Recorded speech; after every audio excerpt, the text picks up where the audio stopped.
celebrating Robbie Williams' birthday. No regrets, they don't work. No regrets now, they only hurt. Sing me a love song,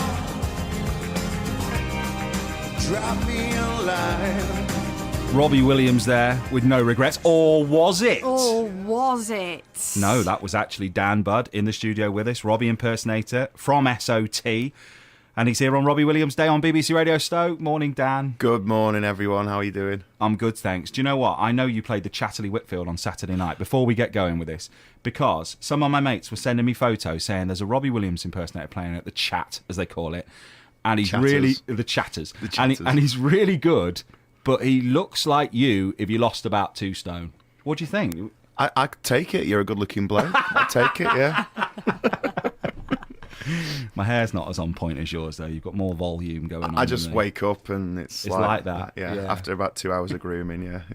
How did you begin becoming a Robbie tribute?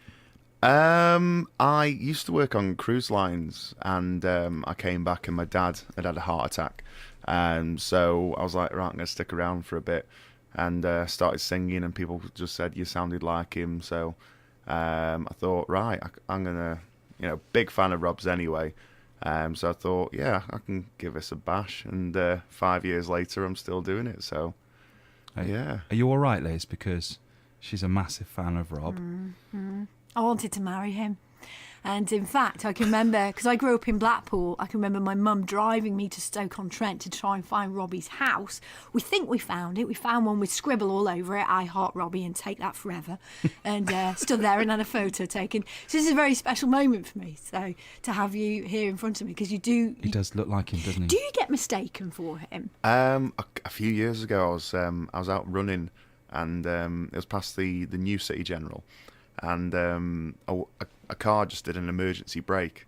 I was running past, and it was driving the opposite way, and it was summer. I had my sunglasses on and my headphones in, and I kind of clocked it, and she started reversing down this one-way street, and I'm like, okay. And so I took my earphone out, and I won't tell you exactly what she said because it's too early on the radio, but it was along the lines of, Robbie, I love you. And I'm like, okay. So I give her a little wave and Cheers, carried Doc. on. But yeah, I mean, I get a lot of double takes, and then they kind of go, no, it's not. It's not. She thought she'd see... Whereabouts was this, did you It's say? outside the City General.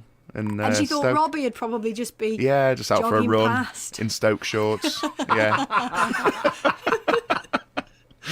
Is it a good job? Do you love it? Oh, I love it. To say I've never been able to hold down a job is an understatement. I get bored too easily. So even though it's the same songs, kind of night in, night out, it's still cool to see different people's reactions, and yeah, I love it. I love it. It's great. I love my life. Very good. Love it, love it. Have you got a favourite Robbie song, actually? Probably Come Undone.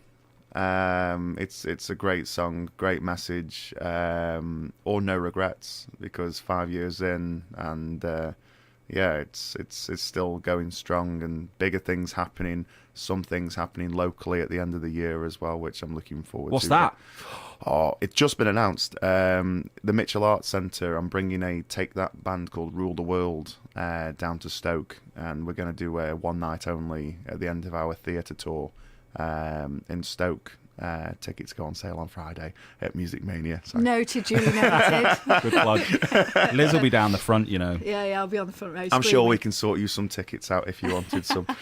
What do you think it is about his music that has stood the test of time and made him such a big international star? Genuinely, and I think everybody who's supported and loved Rob, either as a person or for his music from day one, can say that they can relate to at least one of his songs. His songs are relatable, they're replayable, they've stood the test of time. I mean, Angels is an incredible song, but some of his lesser known songs as well, like One of God's Better People, stunning song, great message, And I think every song that he's done is kind of the same. Not like the same song, but is in like relatable and yeah, really good. We'll be playing a lot of them today, actually. I'm going to stick around. On I think. BBC Radio State. Liz has got a weird I love favourite. it. She's the one who likes Rude Box. I know it's not my favourite, but it's all right, I isn't it? dig Rude Box. Down with the kids. Sick, innit, bro? Exactly. Dan Budd, the UK's #1 Robbie Williams impersonator. Thanks so much for coming in this My morning. absolute pleasure. Thank you for having me. Let's find out what the weather's looking like for us today. Any improvement on yesterday? Morning, Charlie. Morning.